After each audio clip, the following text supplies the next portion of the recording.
본 예언은 불초한 종이 20년 전에 종말에 크게 역사할 세계 열방 나라들에 대해서 알게 해달라고 하나님께 간절히 기도하는 중에 수십 개 나라에 대해서 성령의 감동하심과 천사의 계시와 특별히 구약 예언서의 열방 나라들에 대한 흥망성쇠를 기록한 말씀들이 깨달아지면서 계시된 예언입니다. 그러므로 이제부터 이 예언을 듣는 성도들은 대우 각성하고 기름등불 준비하여 신랑 맞이할 신부 단장을 해야 하겠습니다. 또한 세계 열방 나라와 그 방백들과 백성들은 하나님의 무서운 진노의 심판의 날이 가까이 왔다는 사실을 깨닫고 두렵고 떨리는 마음으로 애통하며 회개할 것입니다. 자, 그러면 11번째 나라인 이집트 나라에 대한 예언입니다. 하나님, 이집트에 대해서 말씀해 주세요. 왜 이집트는 바벨탑 같은 피라미드를 많이 세웠으며 또한 종말기에 이르러서는 어떻게 쓰임 받는 나라가 되겠습니까? 자, 그러면 하나님께서 내게 주신 응답을 서술물 형식으로 답변 드리겠습니다. 이집트는 노아의 아들 함의 자손들이 바벨탑 사건 이후에 아프리카 땅으로 내려와 나일강을 중심으로 세운 나라로서 그 역사와 전통이 세계 제일이다. 그러나 바벨탑 같은 피라미드를 세운 것을 볼 때에 이 민족은 신앙적으로나 영적으로는 사악한 민족이라 아니할 수가 없는 것이다.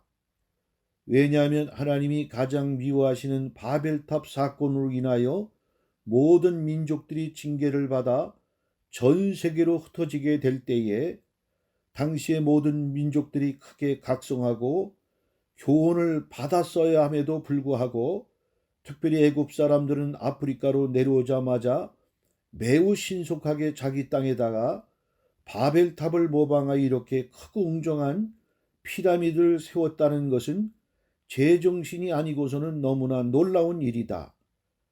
그리고 사실 애굽 사람들이 피라미드나 미이라 같은 것들을 만든 궁극적인 목적은 왕권의 신격화와 영원한 삶을 추구하기 위해 만든 것인데 그것은 한마디로 말한다면 마치 인간이 하나님의 도움 없이도 살아갈 수 있다는 무신론적 인간의 교만의 발상에서 나온 것일 뿐만 아니라 인간의 방법과 지혜로서 영원한 생명을 얻으려고 하는 유물론적 인간 만세의 극치의 소산이라고 할 수가 있겠다. 이집트는 인류 문명의 시온이라고 해도 과언이 아니다. 그리고 지금도 이집트에는 수천 년 전에 건축되었던 피라미드와 죽은 자들의 미이라가 잘 보존되어 있을 뿐만 아니라 많은 고고학적 유물들을 유산으로 남겨놓고 있다. 특별히 이집트는 성경에서는 애굽이라고 불리우는데 이 애굽은 이스라엘 민족과 불과 분리의 관계 속에서 하나님의 역사와 섭리를 이루는 나라일 뿐만 아니라 우리 신앙인들에게 있어서는 늘상 많은 교훈을 주고 있는 나라이기도 하다. 특별히 애굽을 통하여 교훈 얻는 백미 중의 백미는 이스라엘 백성의 출애굽의 역사로서 믿는 하나님의 백성들에게는 최고의 감동과 은혜를 주는 신앙의 본적지라고 할 수가 있겠다. 특별히 고고학자들이나 작금의 과학계에서도 애굽의 피라미드나 미이라 같은 유물에 대해서 깊이 연구하다 보면 대부분의 학자들이 혀를 내두르며 칭찬을 아끼지 않고 있는데 그것은 그들의 고대 문명이 얼마나 눈부시게 발전되었었고 또한 그들의 정교한 과학적 기술과 지식 때문이다. 이처럼 애굽 사람들은 저주받은 함의 자손으로서 하나님의 선택과 은총을 덧입을 수 없는 민족과 백성들임에도 불구하고 여기에다가 또한 설상가상으로 하나님 없는 바벨탑 같은 피라미드와 영생불사하는 미이라 같은 것들을 만들어 범죄하였는 바 이 어찌 하나님의 진노와 심판을 면할 수가 있겠는가. 사실 피라미드나 미이라 같은 것들의 본질적인 의미는 인간이 하나님 없이도 살아갈 수 있다는 교만함과 망령됨을 대표적으로 상징하는 것일 뿐만 아니라 인간 스스로가 죽음을 극복하고자 하는 폐역한 짓이라 아니할 수가 없다. 그러므로 성경 말씀 속에서는 애굽은 항시 죄악된 세상을 상징하고 있을 뿐만 아니라 그 땅에서 사는 자들은 통치자인 바로를 비롯하여 그의 군대까지도 전부 사단 마귀의 나라와 그 세력으로 묘사되고 있는 것이다.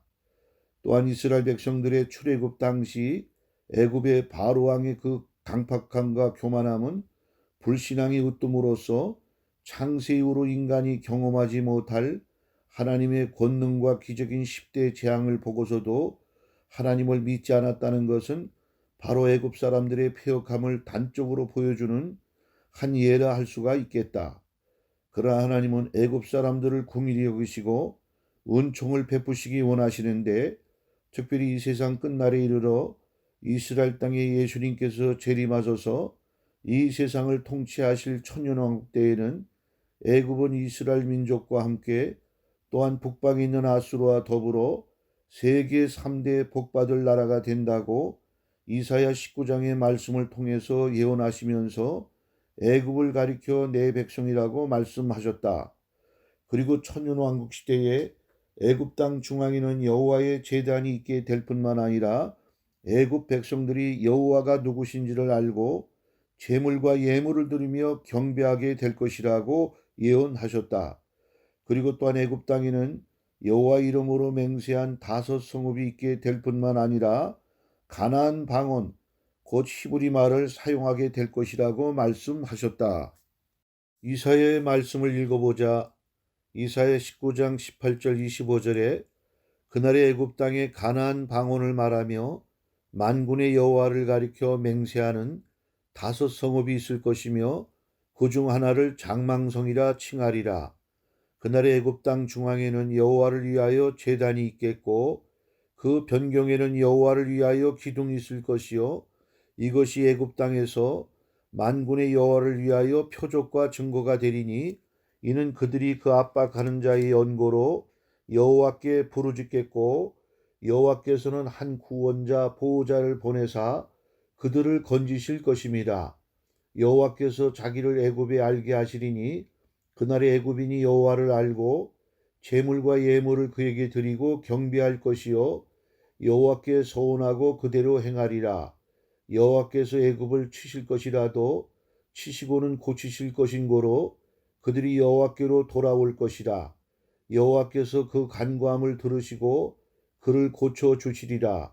그날의 애굽에서 아수르 통하는 대로가 있어 아수르 사람은 애굽으로 가겠고 애굽 사람은 아수르로 갈 것이며 애굽 사람이 아수르 사람과 함께 경배하리라. 그날에 이스라엘이 애굽과 아수르로 더불어 셋이 세계 중에 복이 되리니 이는 만군의 여호와께서 복을 주어 가라사대 나의 백성 애굽이여 나의 손으로 지은 아수르여 나의 산업 이스라엘이여 복이 있을지어다 하실 것임이니라. 이처럼 애굽 사람들이 하나님의 미워하시는 폐역한 일들도 저질렀지만 하나님께서는 마지막 때에 애굽 백성들을 긍휼히 여기시고 돌보시는데 그 이유는 무엇일까? 아마 그렇게 하시는 이유는 모르긴 몰라도 당신의 출애굽의 역사를 이루실 때에 하나님의 언약 백성인 이스라엘 민족을 애굽 땅에서 430년 동안을 살아가게 하고 번성케 하신 일로 인하여 당신의 언약과 섭리 속에서 신세지고 빚을 진 것을 갚으시는 것이 아닌가 생각해 본다. 그리고 또한 먼 훗날에 아기 예수님도 애굽으로 내려가 헤로당의 칼날에서 피하게 만드신다는 사실이다. 이처럼 애굽은 하나님의 백성들을 보호하고 양육하는 마치 인큐베이터 같은 나라라고 할 수가 있겠다. 예수께서 십자가 지시고 골고다 언덕에 오르실 때에 너무나 지치고 힘이 들어서 눌려 쓰러지셨을 때에 로마 군병이 강제로 구레네 사람 시몬에게 주님 대신에 십자가를 지게 한다. 특별히 하나님께서는 이 일도 기억하시고 구레네 사람 시몬의 자손들에게 축복으로 갚으셨다. 이처럼 하나님께서는 자그마한 일이라도 당신을 위해서 힘쓴 일에 대해서는 결단코 잊지 않으시고 반드시 갚으시는 분이라는 사실이다.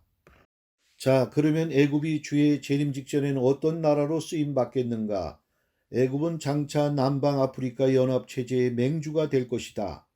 그리고 그 남방 세력의 힘을 이용하여 중동 지방의 주도권을 놓고 패권을 다투게 될 때에 북방의 맹주인 이란과 수없는 전쟁을 치르게 되는데, 이 전쟁이 다니엘 11장에 나오는 남방왕 북방왕의 전쟁인 것이다. 특히 애굽이 북방의 맹주인 이란과 다투는 이유 중에 하나는 이슬람의 종교적 주도권 문제가 있는데, 누가 이슬람의 진정한 후계자인가 하는 자존심을 건 싸움이고, 또한 유구한 역사와 민족의 우월성에 대한 두 민족의 각각 자금씩 또한 작용하게 되는 것이다. 그러나 다니엘 11장에 기록된 예언과 같이 남방왕과 북방왕의 전쟁은 일전일퇴의 시비 속에서 궁극적으로는 남방의 세력이 북방의 세력에게 패하게 된다. 그 결과 남방의 세력들은 서방의 세력인 이유에게 도움을 요청하여 가까스로 그 명맥을 유지하고 서방 세력의 일원이 된다. 그러면 구약 성경에서 애굽이 비참하게 되는 말씀들을 찾아보자. 먼저 에스겔 29장 8절에서 12절의 말씀에 그러므로 나 주 여호와가 말하노라.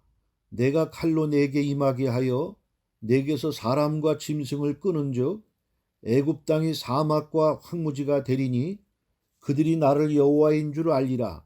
내가 스스로 이르기를 이 강은 내 것이라 내가 만들었다 하도다.